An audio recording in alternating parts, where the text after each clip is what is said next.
Everyone welcome to my mini blog. I hope हजुरहरू सन्चै हुनुहुन्छ होला। अनि म पनि एकदम ठिक छु साथीहरू। मैले चाहिँ खाल्टो खन्डाको देख्दाखेरि चाहिँ हजुरहरूलाई के गर्न लाग्यो होला यसले भने जस्तो लाग्छ होला होइन। म चाहिँ यहाँ लुगा सुकाउनको लागि यहाँ हेर्नु न बाँस गाड्दैछु, 3टा बाँस गाडेर अनि रस चाहिँ बाँधेर मैले लुगा सुकाउने ठाउँ बनाउँदैछु साथीहरू।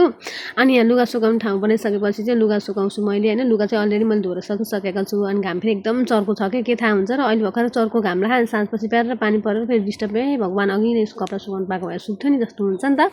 त्यही भएको भएर मैले चाहिँ आज दिउँसो पनि एकछिन पनि नबसिकन खाना खाने बित्तिकै अल्छी लाग्छ कहिले काहीँ रेस्ट गर्ने गर्थेँ भने आज चाहिँ रेस्ट नै नगरिकन लुगा सुकाउने ठाउँ बनाएँ।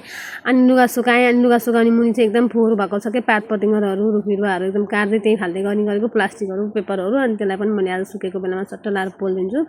आज बस्ने फुर्सद छैन साथीहरू, कहिले काहीँ बसेर न त पाइन्छ, कहिले काहीँ फेरि बस्ने फुर्सदै हुँदैन, अल्छी लाग्छ। अनि फेरि आजको भिडियो होइन, आज त एकदमै पानी परिरहेको छ साथीहरू। म चाहिँ हिजोको भिडियोको भोइस ओभर गर्दैछु। अनि त्यसपछि यहाँ नानीहरूको लुगा ड्रेसहरू सब साथ कुपाएर धोएर सुकाएँ मैले। अनि के साथीहरू मैले यो भिडियो बनाउँदै गर्दाखेरि कि यस्तो भिडियो पनि के बनाएको नबनाएको हुन्छ नि, अहिले राम्रो खालको भिडियो कुनै त एकदम राम्रो हुन्छ तपाईँको भिडियो, कुनै फेरि कति नराम्रो हुन्छ सबै एकसायक राम्रो हुनुभएको त म त फिल्म सुटिङ गर्न गइहाल्थेँ नि।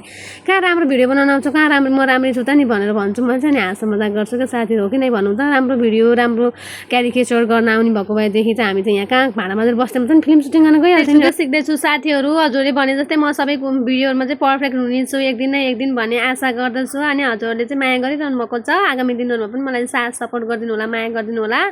अनि मेरो भिडियो हेरेर राम्रो नराम्रो कमेन्ट गरिदिनु होला। अहिलेको लागि मेरो मिनी भ्लग यति नै। Thanks for watching, bye by.